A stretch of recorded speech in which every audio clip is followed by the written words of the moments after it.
సమీపించింది. ఈ ప్రవచన వాక్యాలని చదువువాడు ఇందు వ్రాయబడిన సంగతులను కైకునేవాడు ధన్యుడు అని వాక్యం సెలవిస్తూ ఉంది. ఏ సమయం సమీపించింది?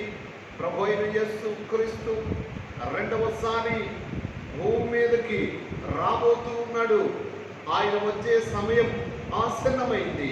ప్రియమైన సహోదరి సహోదరుడా, ఇంకా నీవు లోకంలో పాపంలో చీకటిలో నీవు సతమతమవుతూ ఉన్నావు. ప్రభు అయిన యేసు నిన్ను తీసుకుని వెళ్ళడానికి, ప్రభు అయిన యేసు ఆయన నిత్యరాజ్యంలో నిన్ను ఉంచడానికి ఆయన త్వరగా రాబోతూ ఉన్నాడు.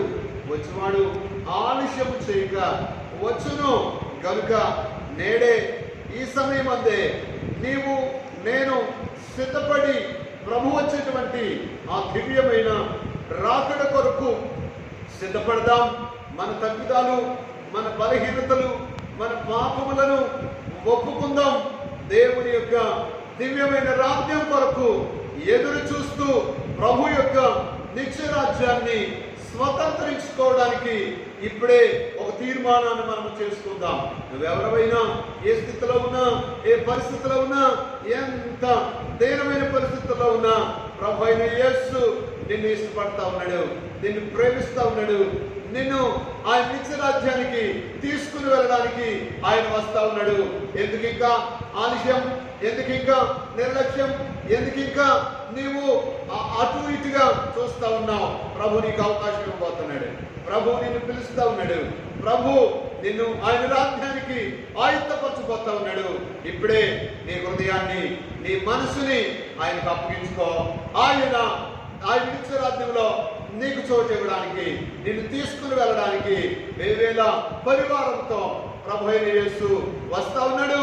ఇప్పుడే ఆయన నిత్యరాజ్యానికి నీవు వారసుడిగా ఉండడానికి ఇష్టపడతా ఉన్నావా? నీవున్న చోటనే, నీ వింటున్న ఈ సమయంలో నీవు ప్రభువుకు నీ హృదయాన్ని అప్పగించు. కుమారుడా, నీ హృదయం నాకు ఇవ్వు అని అంటా ఉన్నాడు. ఆయన హృదయంలోనికి నీ వస్తే ఆయన ఆ నిత్యరాజ్యంలోకి నిన్ను తీసుకుని వెళ్తాడు. ఆ నిత్యరాజ్యంలోనికి నిన్ను నడిపించడానికి ఇష్టపడతా ఉన్నాడు. ఇప్పుడే ఆ మంచి సమయాన్ని సద్వినియోగం చేసుకో, ఉపయోగించుకో.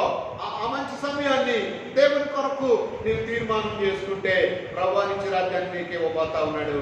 అందుకే ఈ మంచి సమయం, అందుకే ఈ మంచి తరుణం, అందుకే ఈ మంచి అవకాశం. దీన్ని జారవిడుచుకోవద్దు. అవకాశాలు అరుదుగా వస్తాయి. సద్వినియోగం చేసుకుని దేవుడిచ్చేటువంటి ఈ నిత్యరాజ్యాన్ని స్వతంత్రించుకొని ఆయన నిత్యరాజ్యం